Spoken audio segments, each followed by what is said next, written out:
Welcome, everyone is a OPPO A91 and today I'll show you how to format the SD card.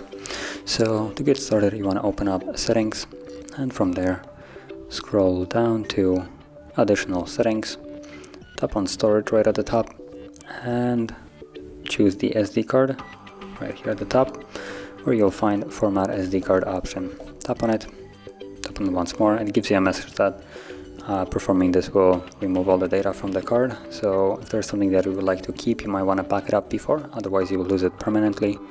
But assuming you have done that or you don't want to back it up, just tap on format SD card once more.